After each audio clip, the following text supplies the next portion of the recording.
Blog Talk Radio. Are you ready to take a bite out of the competition? Are you looking for ideas to make your business better? Welcome to the Core Business Show with Tim Jacquet, sponsored by Apple Capital Group. At the core of every successful business, you'll find people making a difference. And with each episode of the Core Business Show, we talk with those people, examine those ideas, and explore the strategies that make them special. Now, the host of the Core Business Show, Tim Jacquet. Well, good morning, everybody. Welcome to another episode of the Core Business Show. I'm Tim Jacquet, your host. Today I have Kerry Vincent. She's going to come back and talk about wedding cakes and talk about also her book and a couple other projects she has working on. If you have a question, please call at 347-324-3460. Or you can post your question in the chat room. Well, Kerry, thanks for coming back on the program. You must love me. Absolutely. So soon, but so much fun. I really enjoy this sort of thing. Great. I guess let's talk about cakes real quick. This is the season. Everyone, kind of ironically, in church yesterday, we've been went to a celebration of a couple who's celebrating their 50th anniversary. Mm-hmm. And then I'm seeing a whole bunch of couples this time of the year from May to really in the summer. You're getting all these couples coming up with, it's nice to see when you see someone get a lot of couples over 50 years. That's a long time. It is. Yeah, a lot. I mean, probably I've seen half a century. This weekend. Probably I've ran into about 60, 62 couples over the course of the weekend who was over 50 plus, which is awesome achievement. I guess today's topic, we're going to talk about wedding cakes and couples who's at the beginning stages of engage and plan a wedding. What advice do you really give them as they plan to prepare for a wedding cake? Well, the first thing that they need to do is the minute that they decide they're going to get married is they need to make a booking for the cake. I read so much rubbish on the internet and editorial advice in magazines and elsewhere that says, oh, you only need to get your cake designer a month before. It is absolutely the worst possible thing that they can do. First of all, if they want a cake that's unique, they need to give the designer time. And if that designer is bombarded by lots of people wanting huge tiered cakes just a month out, what's going to reflect is a lack of really good design work, because it's going to get to be, shunted in the line with all the rest of them. If you have a designer in mind and you want to make a deal with them, you get engaged a year out, in 11 months you decide, okay, you've already booked the church because that's a fight to get the date you want. It's also the thing with the cake designer. It's easier actually to get the dress, because the dress, there's so many options out there, and obviously retail outlets where they can go shopping and looking at all sorts of different designs. But when you get down to that, you're looking at hundreds of designers who are providing wedding dresses.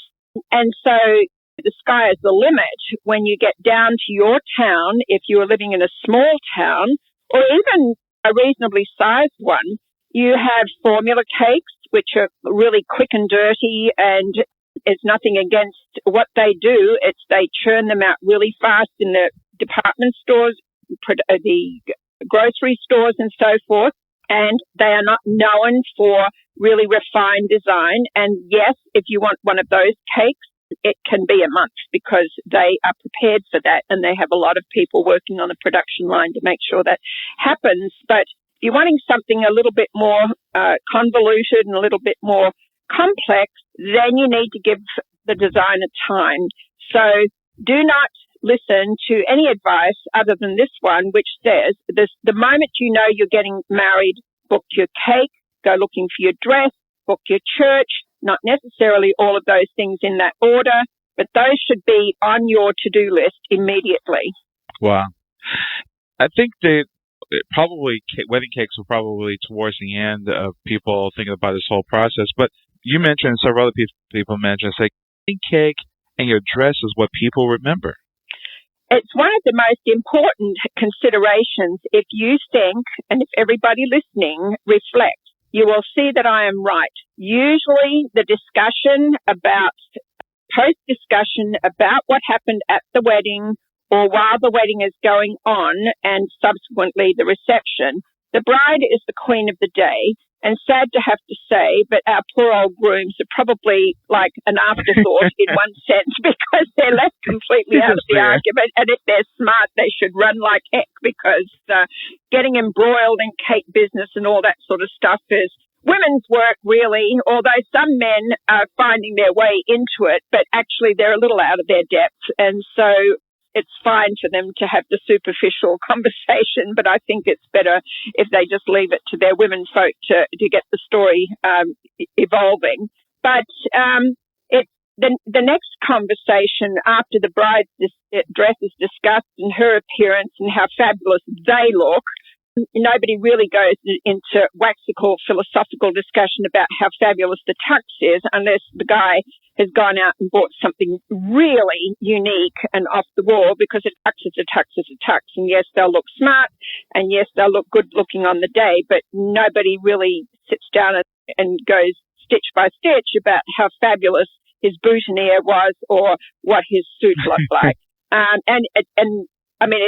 It sounds awful, but it's really true. I do not remember in my entire life that discussion.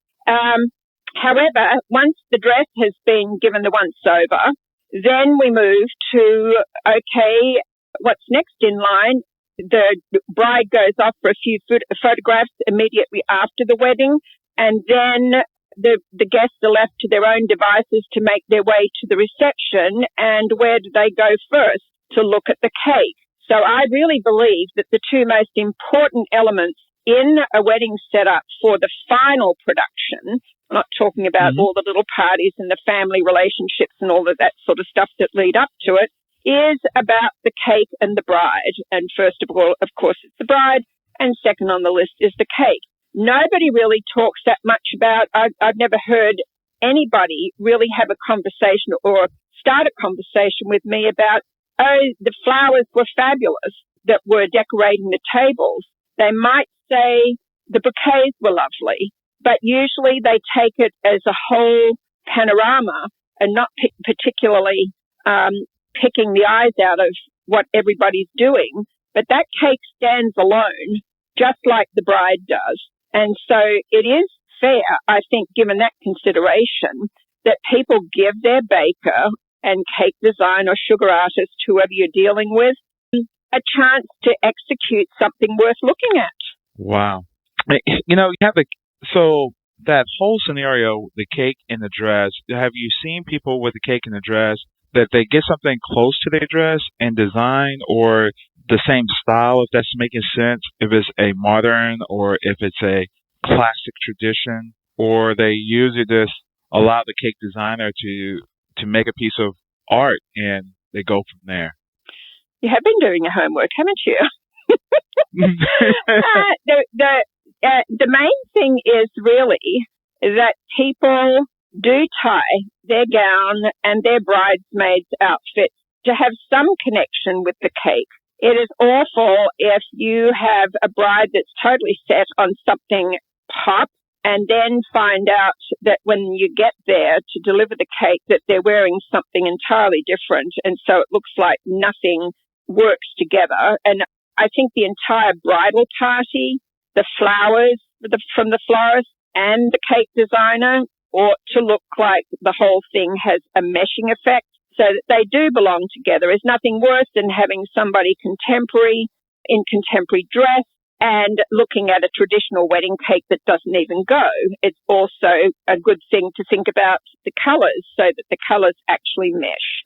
I'm in the middle of a cake right now for an individual, and, I'm taking great pains to have the details reflect her colour swatches and exactly what she's going to have on and what her bridesmaids are going to wear so that the whole thing ties in. Now, that said, you have to also remember it doesn't matter what I, the designer, think if the designer is put in a position to have to produce a cake that the bride has her heart set on and doesn't care whether it matches what she wears or anybody else in the party wears at all. And so as the customer and clientele are probably into the it is very sure that you must do what she wants you to do, because after all, the bottom line does stop with her because she is paying the bill. And so there can be a little bit of a conflict of opinion, shall we say, in whether or not you do what's best for her and what she's wearing. And that's your salesmanship, I think, which is the most important thing. If I see that a bride is really going off the track and is not connecting the dots together, then I try to sell the story that I believe will make it work and that will make it cohesive. Because right now, when you're young and getting married, you have all of these ideas that are hitting you right between the eyeballs from the internet, from the bridal magazines, from all of the applications of media and social networks that we have out there. They get, I think, beyond the point where they can even start to think rationally. They start getting confused with the big picture. So I feel it's up to me to try to help them as the designer to work their way to a picture that will look good in 40 years from now. You talk about those 50-year-old weddings that are going on that you just saw at church. All of them made it because they talked. And if they look back on their photographs, I think those days everything was more traditional. They will probably not be that unhappy with what they saw with themselves cutting the cake or having their moments with their bridal pictures. Now there is such a driven designer ethic out there where every 4 seconds there seems to be a new collection. There's another red carpet where so-and-so is wearing thus and so, and everybody is distracted in this direction, that direction. It's like you can't keep your eyes going fast enough to keep up with what's going on. And not only are you distracted by what's going on in the United States, but because of the internet, you can be anywhere in the world you want to be to see what they're wearing, what they're eating, what their cakes look like, what the bouquets look like, anywhere in the world. And so sometimes I think too much information is worse than not having enough. Well, taking that into the world itself, I know you travel abroad all over the world. What do you normally see with wedding cakes throughout the world in different countries, pretty much all over the world? Do they vary, or are they pretty much the same focus, usually the same styles, or it follows a certain flow? Internationally, it's quite interesting to watch how things are changing. And because this world is getting smaller because of that internet connection, you don't even have to leave your armchair to know what's going on abroad. Now, for me, when I go abroad, the first thing on my list is the grocery. I like to go into a grocery store of a new country that I've never been to before, or even the ones that I have been to. I always like to pop in and see what's going on. You can tell what people are doing, not only by how they dress, because it's a given that most people pop into a shop and maybe buy some clothes or whatever when they're away, but not many people think about going to the grocery store. And from there, I go, not everybody goes to do this, I go to see what wedding designers are doing, because photographs are not always as fabulous as what seeing the real thing is all about. So those are my two things. Unfortunately for my husband, who thinks I'm insane because I decide I need to go to grocery stores and look at a wedding shop here and there and see what's going on, he more or less understands the latter thing better than the former thing. But it really is the nuts and bolts of what makes people tick in each different country. You know what they eat, you know what they buy, and what their pattern of buying fresh food and groceries is, and that gives you an instant understanding into the psyche of the nationals that you are going to be mixing with. Because when you go on holidays, unfortunately, unless you're very lucky, you don't really get invited into somebody's home. You see them from a hotel lobby or on the street, but it's rare unless you're in a very hospitable country. And actually mine is one of them. Australia's big on grabbing people off the street and taking them home and introducing them to the family and giving them a barbecue and that sort of thing. And I grew up with that. But now with security the way it is and people not always being quite who you think they might be, people have a tendency these days to lock their doors, where when I grew up, you didn't lock a door at all. Now things happen as they do in other countries, in my own country, and so some of those things are not as spontaneous as they used to. So the only way to get an intimate feel for what they are is to go to those outlets, and it does give you a bit of a bird's eye view into their lives. As far as cake design is, we are as connected as anybody else in any given field. Somebody makes a fabulous cake in London and they post it on the internet. We are going to know about it. It will go virally, just like the same as anything else of interest. So immediately we are looking at images. Now, in the last decade, things have changed tremendously. In the United States, which was traditionally buttercream and still is, but they have now learned to love roll fondant and gum paste, which they did not want to love. And so that has changed the picture of decorating in the United States. And that actually emanated in Australia, South Africa, and New Zealand, was a Southern Hemisphere decorative style. And all of a sudden... What is that for people who don't know? Roll fondant, I call it Big Girls Play-Doh. It's like a sugar paste that you can roll into a ball and use it just like you would use Play-Doh. You can mold things out of it. You can model with your fingers so that you can create little things freehand, or you can roll it out or model it out and use cutters to create flowers and leaves and figurines, just like any other artsy, crafty medium, such as Fimo, Play-Doh, ceramic work.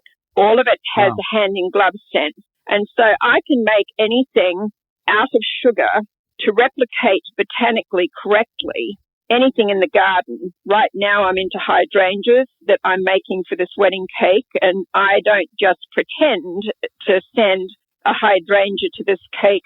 I have hydrangeas growing in my garden, and I whip out there and grab a couple of blossoms until they wilt, which doesn't take long with them because they deteriorate pretty quickly. And I will create the first, and if I don't like the way they look, they will be remade and remade until I get it exactly where I can put them alongside each other and nobody can tell the difference. And that is my goal as an artist. Now, there are others out there that don't have lofty goals like that. All they want to do is make a pretty good facsimile, and they can wax a rose together in, say, 15, 20 minutes without much effort. I might even take as much as 3 or 4 hours to refine a single rose because I particularly want to do it that way because it's what I've grown up with. And so the mediums change. In France, you won't have gum paste or roll fondant or buttercream for a wedding cake. You more typically would end up with a croquem bush, which is croquem bush, which is pate. I can't even think of the name of it. What is it? Oh, they're like chocolate eclairs, but they're little round balls. I'll think of it in a second. But anyway, they're all these little balls of pastry that are stacked one on top of each other, and they make a pyramid. And then you actually spin cooked sugar over it, and the little balls are filled with custard, and then you spin sugar over the top of it, and you might put some live flowers that have been dipped in egg white and sugar and pop those on, but they won't do anything that looks like anything that you would recognize here. Although that said, the trend is it's called pâte à choux. I'm really sorry, I forgot the name of the balls, but it's pâte à choux. And we are now seeing the French starting to be mildly interested in what's happening with roll fondant and gum paste, and we are receiving information from other folks that live there who are saying that there is interest and they want to know more about it. So we get a sense of what's going on because they're reaching out, asking for technique and so forth. So that means that brides have been watching what's going on the internet, and even if the artists don't want to do it, the bridal group will exercise power there because they say, well, I don't want a cloak and bush anymore. I want what American women are having, or I want what Australian women are having, or what British people are having.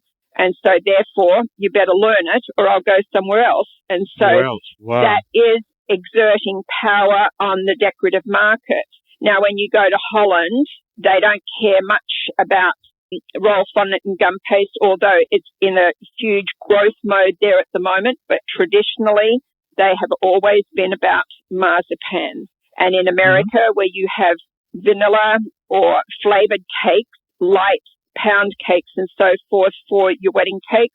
In England, Australia, and elsewhere in Europe, it's always about fruit cake. And here, it's like pouring snail poison on a snail if you mention that somebody would be having a fruit cake for their wedding cake. And they think, my God, all I ever hear about is really bad stories about wedding cakes or Christmas cakes that have been made for the season.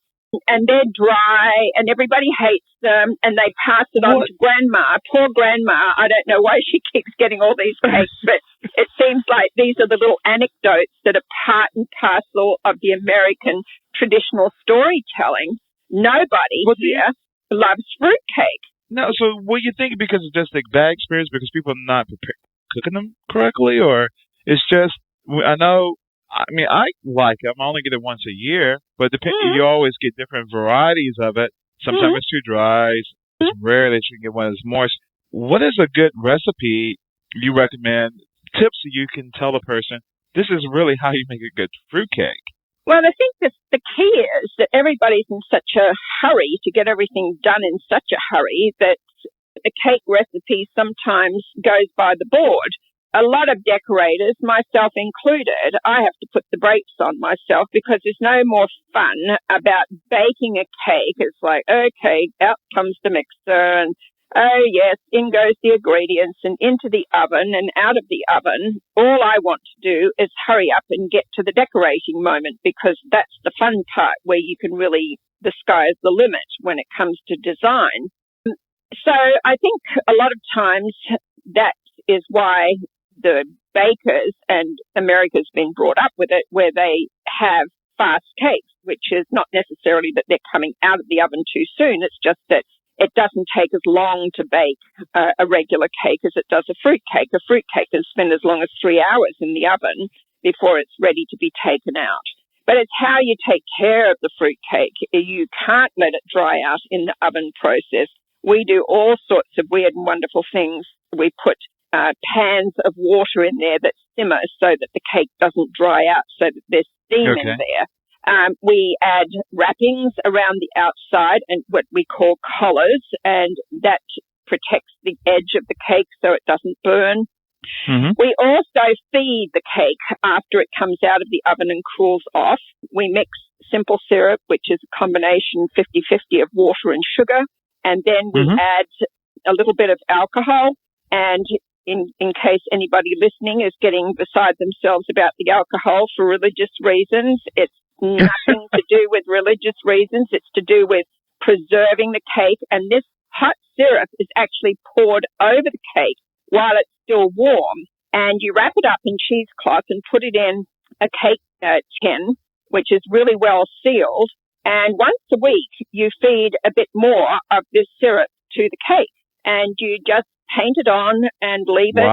So that, and for 6 weeks you do this. And then finally you decorate it. Well, most people over here don't have that kind of patience. And people are short on patience here. People in my country have been used to that, so they don't see it as so labor intensive that you shouldn't be doing it. So, but I will say, for those that might get worried, and religious consideration needs to be taken in hand, because people do not want to have alcohol if they're not supposed to be having it. But the big deal is that when you cook the sugar, the alcohol cooks off and you're just left with the flavor. So alcohol actually burns off really quickly. And once you have prepared your syrup with the alcohol in it and it's brought to a boil, bang goes the alcohol, and all you're left with is the flavor. It's like if you're cooking a piece of meat and you flambe the pan and it's on fire, that's the alcohol burning off. And once that fire goes out, which only takes seconds, there's nothing left. So all you're ending up with is the flavor. So for those that might have worries, please rest assured it is not a problem. You're not going to be getting into ground where you shouldn't be. The only thing that I worry about with cake is peanuts and nuts. Peanuts, there are a lot of people allergic to them out there. And so you have to be very careful. And I have chosen over the years not to cook with nuts, although I love to for myself. And for, normal celebrations that we'll have, but I couldn't bear the thought of a bride breaking out in something or a family member at the wedding or the reception because they ate nuts that came out of the wedding cake. So it's a pretty good thing to steer clear from them. Yeah. No, go ahead. I was just going to say, with the fruit cake, there are usually nuts in it, but those that are made for wedding cakes, it's usually removed and replaced by stone fruit of some kind. So it could be plums, dried plums or dried apricots. And the thing is too, when I look at the recipes here, they seem to be really absent when it comes to a nice mixture of really excellent fruit. We use not just dried fruit, but glacé fruit, which is not a currant that's almost unrecognizable. Its poor little shrunken self. It bears no resemblance to the thing that it came off the vine with. The grape that it used to be, unless you're told, you wouldn't have a clue what it was. So with us, we like to put chunks of glacé, not dried and not candied. There are two completely different animals. There's not so much sugar in glacé fruit, and we cut those up in small pieces, but recognizable pieces.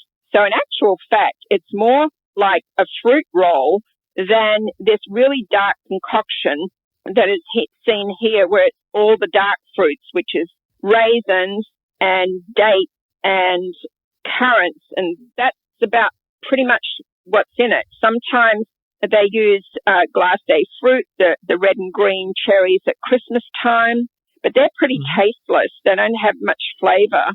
So it's better to go with things, and you can get more of the glacé type of fruit from the organic stores and from the health food stores as opposed to just the general supermarket. Although I'm pleased to say lately, in the last 4 or 5 years, they've been getting cranberries and things in that we can bring into the fruit mixture, which makes it more interesting. And it's colourful. Glacé pineapple, glacé apricot, the same with apple, with peaches. That it's a pretty mix of colours. And so when it's baked and you cut it, you're getting this kind of a rainbow, autumn rainbow, I should call it, because it's all sort of tawny looking, but it's not black. And it's far more appealing, I think, to the palate and certainly the taste buds when you eat that versus just a bunch of dried fruit chucked into the mix. Wow. Let's back up for a second. When you talked about flowers, there's old adage that if you put anything on the wedding cake, it needs to be edible. What some horror stories have you seen that it should not be on the cake? Well, the first thing that I think is an important story to tell is the fact that my colleague who lived in Oklahoma City, Maxine, who is sadly deceased, invited me to come visiting with her while she delivered a cake in Oklahoma City. And I was, as she was, absolutely horrified because the cake had been requested to be simple and with no decoration except for borders on it, that the florist was going to actually bring the flowers and put them on the cake. So Maxine had zero control over what was going to happen to that cake as far as the fresh flowers were concerned. And we don't have a problem with fresh flowers going on a cake as long as it's handled properly. When the florist came in... And regarding the handling, I mean to interrupt you. How should they be handled properly in order to be put on the cake? Okay, so Just in that's case where I people was would need going. to know. Okay. The florist wandered in with the flowers, and she put the flowers on the table, and then she just got around to coming to the cake. She had a kind of a carpenter's belt on with all of her tools. Now, Maxine had baked the cake in her bakery in pristine circumstances that had been overseen by the health department and with regular visits. So she was up to snuff when it came to how the cake needed to be baked and in what kind of circumstances, but she was in no control of what the florist did.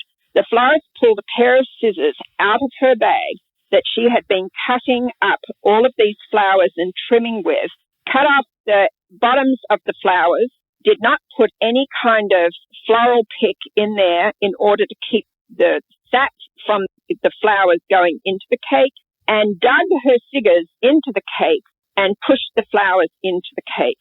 And we could not do anything except sit and watch because she had been given instructions by the bride and it was beyond our control to do anything. So when I saw that, I went on a mission, and I have been talking profusely to everybody who does or does not want to listen to tell them to be, first of all, responsible. If you are asking for florists to put flowers on your cake, you have to make sure that the flowers have not been sitting in with the rest of the flowers growing all sorts of organic bacteria. I can't tell you what a horrible Molotov cocktail of dirty water that these flowers are sitting in. And then you just cut them off and you think, oh, well, it was above the water level. Excuse me, those flowers have been thirsty and they are drinking that water the whole time. When you cut off the bottom of the stem and still have the part that wasn't exposed to the water, so said, because you can't see it, and you shove it into the cake, what happens when there's a cut stem? It's amending the wound process of any plant. It will send sap to that point to stop all of the water coming out of there. But before that happens, it's like when we bleed, it takes a little bit. So every single flower in there is bleeding into the cake, but you can't see it because it's not red-blooded like we are. It's just white. It's like water. It's dripping back into the cake. I actually sat some flowers to make my point for an international exhibition, demonstration, and presentation that I was making. I put the flowers into red-coloured water. I cut them off. I stuck them into a cake. And then in front of all of the people, I cut the cake open. I did this in about the same time frame that the flowers and the normal wedding would be about 6 hours before the people came and actually got to the cake. And when I cut the cake open, there were all of these little red bubbles of red water because it had seeped back into the cake. And people were stunned because they did not believe that could happen. But I proved my point. There is also danger when it comes to using roll fondant flowers, gum paste flowers, because they are sugar. I use and attached to wire, and wire should never be inserted into a cake. All people who order gum paste flowers that go on a cake should be little corsages that are laid on the cake that can be removed when the caterers serve it. The caterers are not responsible for worrying about whether or not there's a lost wire in the cake, because if the head of the flower comes away from the wire, which ideally should not happen, but we cannot say it won't happen, then the caterers are busy and they're hurrying to plate the cake. They're pulling things out right, left and centre. They're not checking to see if I've got 6 flower heads and only 5 wires. And if somebody by accident gets to chew on one of those things, it could go to a place that could do a lot of damage. Stomach, could be lungs, could be anything. So we need to educate the public to understand that these things need to be thought about. And unfortunately, nothing has happened in the United States so far to cause a hue and cry. But I keep warning because I know one of these light years it will happen. And whether they like it or not, whoever gets sued is going to say, oh, why me, because everybody else was doing it. Well, I'm a leader in my group, and so I know that they know that I hate that, And there is another thing at the moment that's become fashionable that's driven by the fact that it's a design idea from the designers, but it's also from the public who are in love with feathers. And people in our business can make sugar feathers, and sometimes they're just lazy and they don't want to, and it could be because they don't get paid enough to make them. So they are putting feathers from the craft stores on their cakes. Please be reminded that most of these feathers are coming from China. They are not being made, prepared, or coloured in places where they are food approved. So these feathers are full of all sorts of bacteria and so forth, plus the fact that bird flu is alive and well out there. And the last time I was informed of the last epidemic, a lot of people died. So I believe that people need to be responsible and not put feathers anywhere near a cake, because it's just like animal fur, the dander from your dog or your Kit Kat or the bird. All of them have these little things that fly into the air, and we don't need to be eating them. There's enough stuff flying in the air now that we can't control. At least we can be responsible and control these things. And I think it's most important, and I'm really glad that you brought it up, because it's probably boring for a listener who thinks, oh, God, what's this woman going on and on about? But if it happens to be your family, it won't be so funny if something awful happens. So I am in the business of being the cake policewoman, letting people know by word of mouth, please, everybody out there, tell all your friends when you order a cake to make sure that you are responsible, because what you don't see doesn't hurt you and you don't grieve about, but it can get back to hurt you in a roundabout way. And I would hate to see anybody getting bird flu. I would also hate to see somebody at a wedding end up choking on a piece of wire that they shouldn't be having. And I would hate to get somebody get a disease by water that's dripping out of fresh flowers. And there are little picks, the little flower boutonnieres that they wear for the males when they're getting married. They have a little water source in there where there's little tiny plastic equivalents of that thing that have a really sharp point that have been specially developed to push into cake so you can have the fresh flowers. It costs a few dollars more to have those things, but wouldn't it be better to pay that extra little expense and everybody goes home happy? Wow. So with the cake itself, as a bride is kind of budgeting how much you're going to spend on the cake, what is an average cost that they need to really expect in paying for a cake? Is it paying per slice, or you just pay for just one whole cake and call it there and say, well, I have an option to make it this size or this size, and not talking about the cake, but the cake serving sizes, if that makes sense? It makes perfect sense. The United States has a history of only by serve.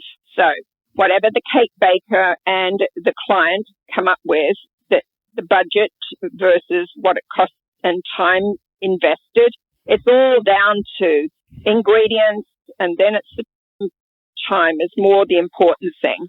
And so if somebody wants something really complicated, then they're going to have to pay. And I have had people who say to me, well, I'm going to have my wedding at the Blah Club, and I know they're paying tons of money to go there.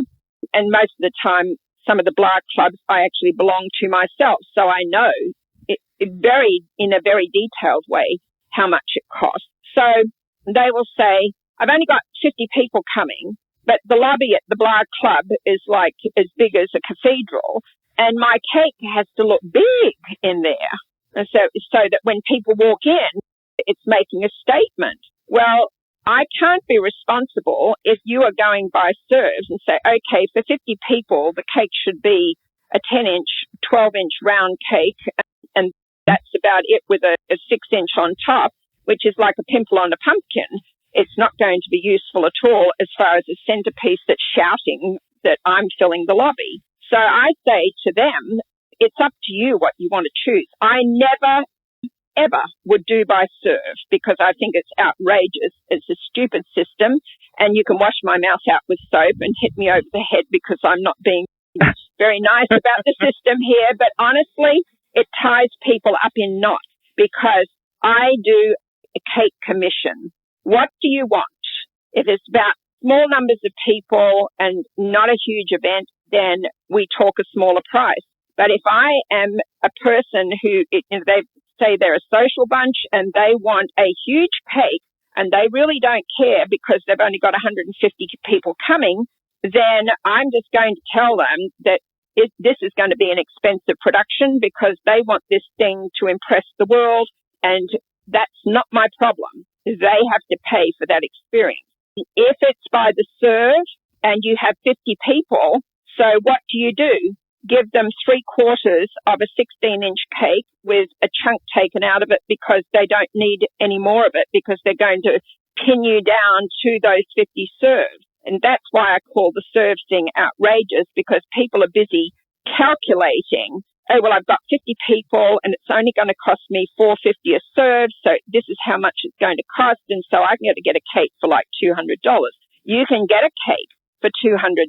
You can get a cake from 99 cents a serve to probably $15 a serve, depending on who the artist is, how visible they are, how booked out they are, and what their artistic work is like. If they have something unique, like Ron Ben Israel in New York, you are going to pay the privilege and the piper for what kind of cake you get from him. You go to Sylvia Weinstock, another one in New York, very well-known people with high-dollar cakes. You can also find people that can do cakes as well as they can do, but just don't have the visibility. But that's where you have to be the super sleuth and go looking up and coming people that really want to stretch their wings. And you might find that you'll get a cake from them for $7.50 a serve, which is probably half of what Ron or Sylvia might charge. Me, I'm in the $15 to $20 bracket a serve myself. So I understand, but I spend weeks on the artwork. So if everybody wants this really amazing cake with artwork to take home and keep forever, you are going to pay. If you are just creating a cake that everybody's going to scoff down and eat and say that was fabulous and keep the little top tier for next year for your first anniversary, which I don't know why people do that, because after a year in the freezer, nothing tastes any good to me. So I don't know why they do it. It's just tradition.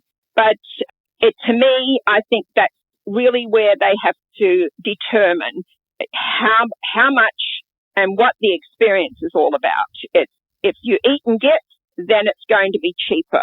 If you want a middle-of-the-road custom, you're going to be paying anywhere between $6.50, $7.50 a serve. That would be a cake that you would have copied from Martha Stewart magazines or somebody's book or whatever, where there's a lot of artwork involved and can take the person a long time to make and color custom it to whatever your colors are.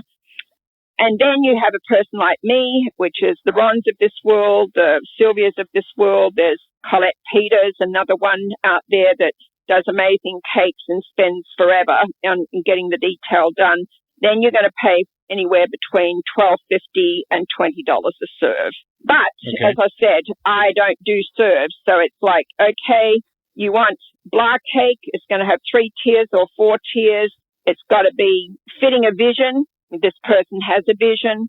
And so I will price it like any other art piece. If you decide you want a painting to hang on the wall, or you want a piece of bronze made, all of the work that goes into this takes as much time as any pottery or any other more permanent type of artwork. Our only problem is our work is disposable, and because it's edible, it vanishes. But there are things that still survive. Say, for example, Queen Victoria's wedding cake. A piece of it went to auction just a while ago, and it was many thousands of dollars because the flowers and an actual piece of the cake had survived until now. And that says a lot for fruit cake, doesn't it? Because it will live forever. So that's a fruit cake. Yeah, wow. Another fruit cake, so probably like concrete, but it's more to do with the history. And Absolutely. people don't realize, their cakes are being shown on stamps now. People are really recognizing the sugar artist as an artist alongside all of the other artists that have been traditionally respected, because we can do anything in sugar that they can do. I can paint with it. I can model with it. I can mold with it. I can make lace out of it, just like you said about a wedding dress. I can match somebody's wedding lace to the cake identically, not just a maybe facsimile. If I can get a swatch of the material, I can create that. All of those things come into play when you're taking time out. You may have to make a custom mold in order to make an impression of the fabric.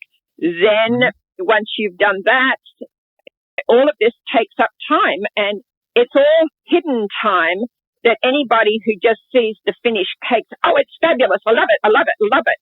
They don't really sit down. When did you sit down last and think, oh, well, I wonder how many hours went into that cake? It's not something on your mind. You're think about that. No, you're just waiting. I mean, mine, I started this one last Monday, and it will not be finished until May 19th. It will be delivered to the reception area. And so I'm making sugar flowers, and I'm happy to have a time out with you because it gives my hand a bit of a rest, and I'm standing, so it gives me an opportunity to sit down. And I probably should sit down when I'm doing this stuff, but it's just a habit the way I've always done it. And I'm creating lace, and I'm creating hydrangeas and roses and all sorts of different effects. And this is going to be all finally, once the cake is baked, it will all be added to that cake. But we make all the design work first, and we dry it. And then the final thing is to make the cake and start putting all of this artwork on. So people who, there's women out there, I don't do these particularly, but there are very many Hispanic women out there that come up from South America who love making figurines that are so good that you would think that they were from Yadro. They really can do amazing work. And those things don't happen in 4 minutes.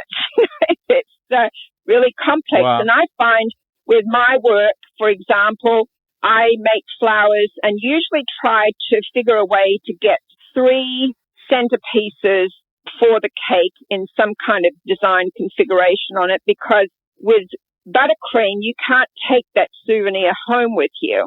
But, for example, if I have a centerpiece on the top and maybe 2 others that are spread across the tiers heading down the cake, then the bride can keep one permanently under glass for the rest of her life because it doesn't deteriorate. The only thing that can ruin is if they get wet or dusty, in which case pitch them, because the water, they'll just dissolve, and the dust, you can't wash them to get it off. So it's better to keep it under sealed glass. And then it's a nice gift to give one to the mother of the bride and one to the mother of the groom. And they also go under glass, and it's kind of a permanent little thing that I think ties the mums together, that I think is really nice, because weddings are really more about the bride's mother than the groom's mother, because she is sort of, even though at the wedding itself she's a major role, but in the planning and coming up to it. My sister-in-law has 4 boys, and she said, well, she got out of it cheap because the poor old bride's mothers, they were the ones who were paying all of the cost of the wedding. So she really had the minor role with the rehearsal dinner, although they have equal role at the wedding itself. But it's nice to sort of have that little gift, and I always suggest to them, pack them up when it's over and put them into a little box, and then later on, when you've got time, when the dust is settled, you can get a little glass box or a glass dome and put them under the dome, and then give them to your mother and to your mother-in-law. And, you know, I think it's sort of a nice gesture that she's included along with the bride's mother, and maybe beat off the horrible stories of the mother-in-law stories, which poor old mother-in-law, I think she gets a beating, and probably undeservedly a lot of the times, because it's just becomes almost like an urban legend that you're supposed not to love your mother-in-law. Wow. So 4 things real quick. The adage of people freezing cake, I mean, it is no way within the year anything, even you suck all the air out of it. There's no way you can preserve that piece of cake that is going to be good for a year. Mm. You can't suck anything out of of a cake box, because a cake that's going to be put in the freezer does have to go into a cake box. If the design work that's on there, the piping is going to survive, you can't wrap it in saran wrap, and unless you don't care what it looks like when it comes out. I just think eat the darn cake while it's happening and forget about a year from now. I mean, what's all that about anyway? Go out and have a nice dinner with fresh food. I think our big problem is a lot of this lack of taking care of food. People are eating rubbish out of the freezers because they're not dating their food properly, and anything that's in there that's longer than 3 months needs to go. And I don't care what they say, it's dead. And once it's dead, it spends its time deteriorating. It can be held frozen in time for a certain period of time, but not forever. And every day it's in there, it loses just a little bit of something. And I just believe that you need to go and buy everything you eat as freshly as possible immediately. Yeah. Okay.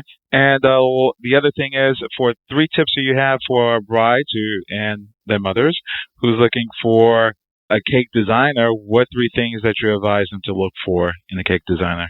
9 times out of 10, the bridesmaids find their cake designer from a wedding that they have already been officiating in. So, for example, when I first started, I never realized how much business was generated from the bridesmaids at the wedding. I thought it was all about the bride. I think it's most important that they check out their own town. Usually word of mouth, everybody pretty much knows who the movers and shakers of cake design in their own town, especially if it's a smaller town. When it's a mid-sized town, they will also know, because those people will pop up every once in a while, and you start asking around, you will find the horror stories. The other thing is that I'm finding on the internet too, the brides are not holding back when somebody did a bad job. They are very clear on there. You can actually research the baker, and I have been quite shocked at some of the cake comments that I have seen about bakers. One of them that I thought had a sterling reputation, and I had sent people to because the work I had seen decoratively looked good. And come to find out, there was a consistent commentary that was going on, ranging from 2003 all the way through to the current. I only discovered at the end of last year, it was like 2011. So those 8 years, burnt cakes were being found underneath the icing. So this person was not baking and paying attention to the oven. They were actually just burning the cakes and not even bothering to trim the burn. They were just shoving the icing on top of it. That is a no-no. And so I learned, luckily I'd only sent a couple of people over there because it was a completely different city to the one and because I had heard from people that this person was good. I had never actually had their cake, and I clearly said so, but I had heard that the reputation was good. Now, whether or not these people actually went there or not, I do not know, because I also made the caveat, you have to do your own research. And research now is so simple, because you can find the ones who have been given the red housekeeping seal of approval, go, and then the ones that are churning out not so great, those chat rooms and those commentary boards where you can find out exactly what's going, and even the Better Business Bureau is showing stuff. You get an F rating or an A rating. If your bakery is not up there, that means that they've had more complaints than they should have. So therefore, you need to keep looking. Your vendors work hand in glove. If they have a good working relationship with like the dress designer that you might choose, or the department store, or the small specialist store, they all know who the good people in town are. So when you're choosing your dress, say, hey, I need a cake. Who do you recommend? And normally they will give a good response, because they don't want to be associated with people who don't have what it takes, and they also don't want their name said in the same sentence as the person who's not doing a good job. Okay. The last couple of things regarding your book that you wrote, you mentioned is in its 4th edition? Yes, it's in its 4th reprint, which is really amazing to me. I'm doing if anybody is listening from the Tulsa area, on Friday I will be at Miss Jackson's in Utica Square because they are having a little anniversary for me because it's actually 11 years since the book was published and it's in its 4th reprint and it just looks like it was when it first came out. I'm really surprised because usually a book won't last so long. It's usually way out of print by now, but it's still selling just like it sold the first year I published it. So I guess the publishers are pleased. So we're having a little light refreshments and a morning meet and greet and a Mother's Day moment because Mother's Day will be on Sunday. So I will be on hand to have conversation and questions, any questions over and above what I've already discussed today. I'm there to talk about and also sign books. So it should be a lot of fun. Okay. I don't do it very often. And the name of the book is Romantic Wedding Cake? Yeah. If anybody looks for it on the internet, some idiot somewhere way back on Amazon put "and celebration cakes" on it, but it's not. It's Romantic Wedding Cake Straight by Kerry Vincent. Okay. And also, lastly, regarding the Tulsa Sugar Art Show, can you talk about that real quick? The Oklahoma State Sugar Art Show I founded in 1992 with my friend Maxine Boynton from Oklahoma City. And in 1996, I decided that we would have a grand national wedding competition, which Maxine wasn't that gung-ho to do because I wanted people who were baking to not only have a competitive in a wedding cake division, but I wanted them, because of some awful tablecloths that I had seen under wedding cakes when I was making cakes for people, that didn't match, that had no connection, no design connection whatsoever. And I thought, I can't be the only one that's cranky because I put a pretty, shall we say, dogwood traditional cake on a purple, green and yellow Mardi Gras cloth from New Orleans that had nothing to do with either party. It just didn't work. And it was really the catalyst that drove me to want to do this. And now it's become the largest judge sugar art show in the United States and the second largest in the world. It's really quite amazing. And it's here in Tulsa, Oklahoma. And this year it'll be September 29 and 30. And anybody passing through should mark their calendars and drop by the Tulsa State Fair. We have 82,000 people who come through, and no, it's not a bottleneck. Everybody goes through and has an amazingly good time. I've never had anybody complain that they had to wait. It's all very orderly, and there's just simply no roadblocks. It just works out really well. And these artists come in from all across the country and bring the most magnificent work. And anybody that wants to have a look at last year and previous year's winners, they can go to www.oklahomasugaraRtist, that's with an S on the end, the artist.com. So oklahomasugaraRtist.com. And I think we've got up there like the last 6 or 7 years worth of first, second, third, fourth, fifth and honourable mentions and so forth, so that people get an idea of what the competition's all about.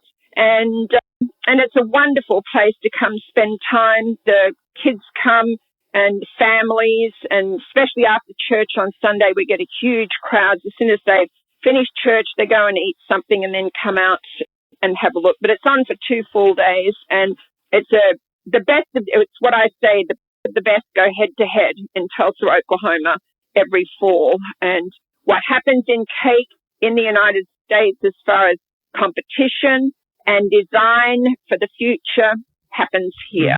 Yeah. Wow. So, and lastly, you have a couple other adventures that's happening this summer. If you can talk about those, I think you mentioned the White Room and some others. I'm looking forward to doing White Room because I never really pictured myself moving beyond Food Network, especially, although I did go with Best Thing I Ever Ate, but that was also destined for Food Network. So it was about food, essentially. So without giving the game away, because they've got me tied up knots with my contract and so forth, but I will be going to do an episode at the end of May for White Room, which is basically, and it just premiered, so it's basically an empty room where all the furnishings are just dead white with nothing there, and 4 competitors will be given a theme for each particular episode, and they will have to create some kind of fill for that room artistically, creatively, and something that's way out there. It can't be predictable. It can't be average. And the winners of each of the episodes will get $10,000. So it's kind of fun, and they have trips where they get whatever equipment or necessary ingredients or whatever that they might need to do this show. So the first one that I watched on HT, just to give an example, was flowers. And so they went to the florist and they got 4 florists, and then they had to create a floral room. And so they went out to get the flowers and did all sorts of technically amazing things with these flowers. And then ultimately 3 judges choose what they thought was the most captivating, the most innovative, and the most charming, and just something that really stood out different to its neighbours. And somebody waffled off with $10,000. And it's a way of getting your name out there, because the other thing is what people don't understand about appearances on television. It's one thing to be the winner, and so many people get themselves all bent out of shape because, oh, I didn't win, so the whole thing's a total fiasco and it didn't mean anything. The $10,000 is peanuts really in the big picture, because if you are a designer that wants to get started in business and you have that opportunity to have a whole hour where probably 10 minutes of that hour is focused on you and everything that comes out of your mouth, this is your moment. Now, people have no idea or live in our land when it comes to understanding the costs of advertising. You are basically getting a free advert for yourself to promote yourself to death over that period of time. So if you wanted to go to Food Network and say, okay, I need 5 minutes of advertising airtime. Can you imagine how much that is? It's millions. So these people need to maximize their opportunities, because I see what happens when they leave is they don't really go home and promote the gravy train. So you get this opportunity to be on national television where millions of people are watching you. You just don't go home and sit down. You go home and figure out how you consolidate that opportunity into something more. You connect with your local media. You collect with all of the outlets that you think might be interested in A, watching it when it finally goes to air, and B, make sure that it's something that's going to help promote your business at home. And you, in the main, a small business person can never afford those kind of advertising budgets. You know that. It's massive. And so I've seen many of them, though. One of them actually did a show, and when the show aired, the local media called me to find out if I knew where these people were. And when I tried to help to get them connected, I could never get a cell phone, but I found a big business number. They actually took us on a drive across the country to go and eat at Paula Dean's, when in fact their restaurant was the one in focus that night on air. I never will understand that, because they should have stayed home and worked their local media. And okay, here we're on national television and we're the big story for our region. But people, it's like my husband said, some people just simply don't understand how it all works. And I wish sometimes in a way that there was a paper that was produced to give to each of these competitors before they participate in something like this, because they are a bit novice and they don't really have a handle on what they ought to be doing. And so maybe a bit of education would be good, but I know that if I even brought that up, the production companies have said, listen, we're not their babysitters. They've got to figure it out. And so it's a lost cause. But I do say it out loud when I can, because I think maybe once I let the seed germinate in their minds, then they'll start to think a little. I mean, some people are really savvy and get it right away, but there are some that I have seen who've lost them amazingly. Oh, God, just nobody could be more lucky than they to get the opportunity. They just murdered it because they didn't lift a finger to support what happened when it finally went to air. So it was just a waste of time. Wow. Well, I guess to leave us with today, and any advice that you would give a bride again who's looking at a wedding cake. I mean, you gave us some great tips, but anything else you would like to leave with the program? I think the bride needs to just enjoy her day. I do get to see a lot of brides and mothers get themselves so caught up in the grand production that they forget it's a wedding. It's about family. It's not about showing how much money you've got. Who cares?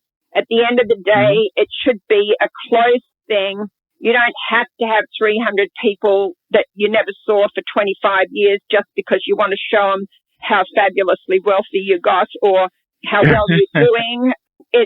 I find that sometimes I see tempers starting to, you can see the tension and they're getting angry with each other. And by the time they get to the cake baker, sometimes there's been so much under the bridge that they can't separate the personal from just getting the job done. So I just think it needs to be about the bride. It doesn't need to be about the parents showing their friends and family how well they're doing.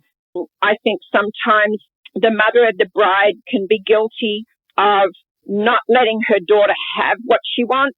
It's more to do with, I remember one particularly who sat with me for a consultation, and the bride barely opened her mouth. And after 2 hours conversation about what was happening and what wasn't going to happen, I finally said to her, is there anything that you would like to say? Because I seem to be having an entire conversation with your mother.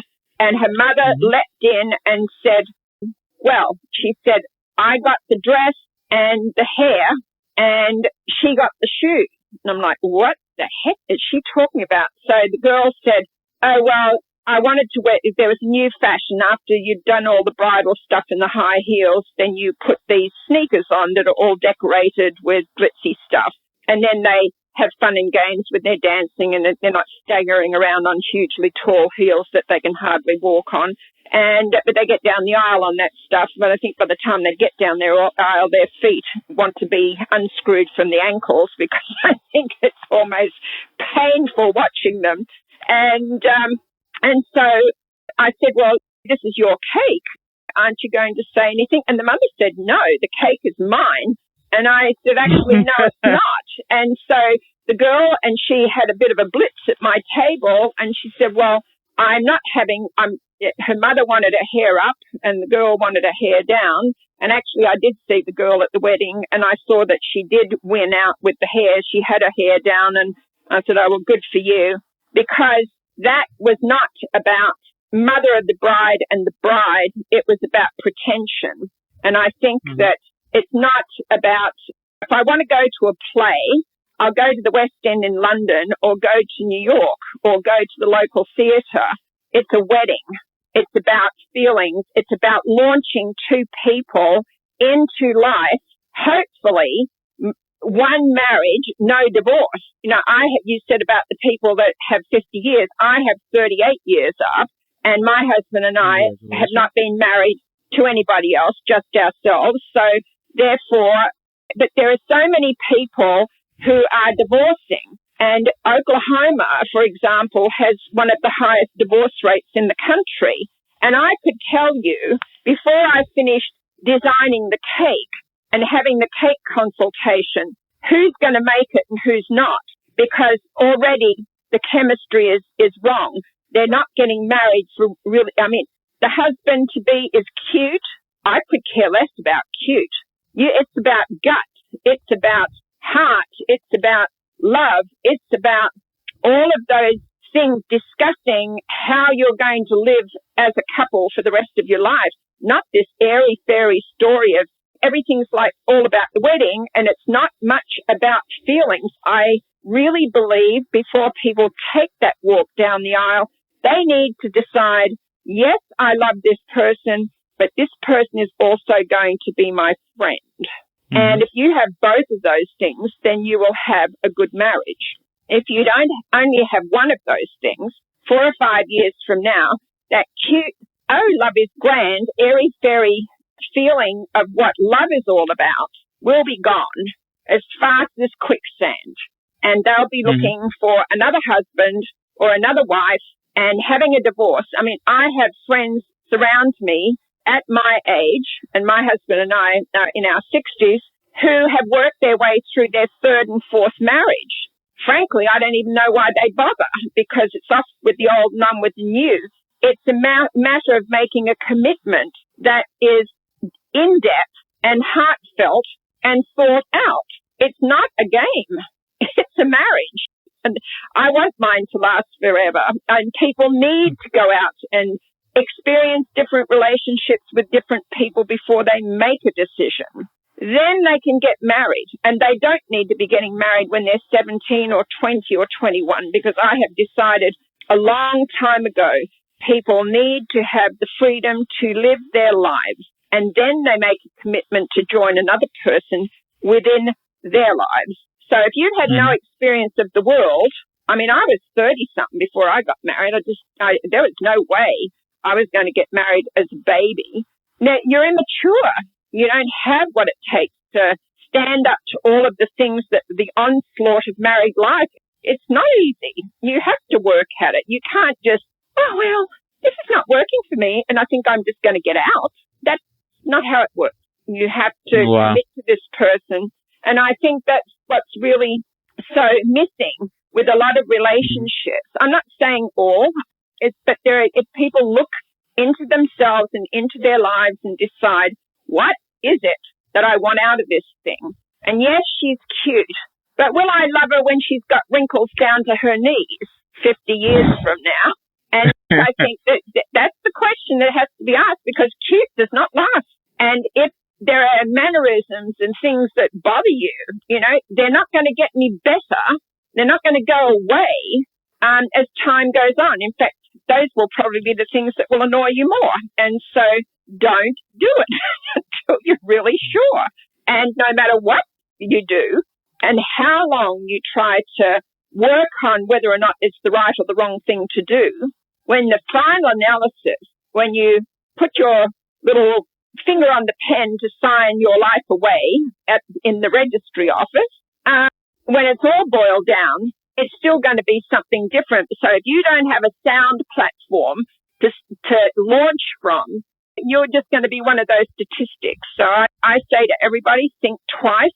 And love is grand. Yes, we know that. But love and the passion, the first love that you have when you're all running around having fun dancing and stuff, it changes. And you have to be ready. It has more depth, and it means a heck of a lot more. So that's the one thing that I would think. Sometimes I have been really accurate. I think half of my brides ended up divorced, and some of them I made their second cakes. I can't admit to ever making a third cake for somebody, but I'm sure other people have. In fact, I'm very sure they have. And I also think too, divorce is a really ugly thing to have to go through. And if you can avoid it by being really responsible in the beginning, by not bouncing off and thinking, oh yes, this is just fabulous, and don't think beyond this year. You have to think, what's this picture going to look like in 10 years? What's it going to look like 20 years from now? Can I wake up alongside this person 30 years from now, and 40 years and 50 years like the ones that you have just seen? And yes, if you can say yes, and all the more, because life is not fabulous. Life has its ups and downs. And in the end, we hope that more is fabulous than is not so great. And my marriage is that way. It's has its little ups and downs. Every day has its ups and downs. It's not necessarily between the people. Sometimes it's a third thing that brings pressure that will affect two people when it's only really about one person, but because you're a couple now, it's a trouble shared as well as the joy shared. So I think that's probably my most poignant collection of little thoughts that I can give you that make it work for me, because it's all about respect in the end. Wow. Well, I'm going to leave it as that. I really appreciate it, Kerry, coming on to the show again and kind of give us a lot of information on dealing with wedding cakes. It's been a pleasure. We got a bit far from wedding cake, didn't we? Well, we got the whole story. We did. Began with We wedding did. cakes, and then we went through a few shows, and then we end up with life lessons, which is really appropriate. So yeah, get on the full cake. Yep, we did. We iced the cake. Okay then, Tim, it was really nice to talk to you again, and I guess I'll hear from you again at a later time. Thank you so much for having me on, and have a great week. Same here. Take care. Happy Mother's Day. Oh, Okay, thanks, love. bye-bye. Take care. Okay, And you. take care. Bye. Bye-bye. Again, it's been another production of the Core Business Show with Tim Jacquet. You can download this episode on iTunes or Blog Talk Radio. We do ask you to put a rating on each show. We really appreciate it in iTunes or on Blog Talk Radio. Appreciate it, everybody. Have a great day. Take care. Thank you for listening to the Core Business Show with Tim Jacquet. For more information about equipment financing and asset-based loans, visit our website, applecapitalgroup.com. That's applecapitalgroup.com. Or call us at 866-611-7457. We hope you'll join us for our next episode. And remember, you can always get to the core via iTunes. You'll find all our previous episodes there. And thanks again for listening to the Core Business Show with Tim Jacquet.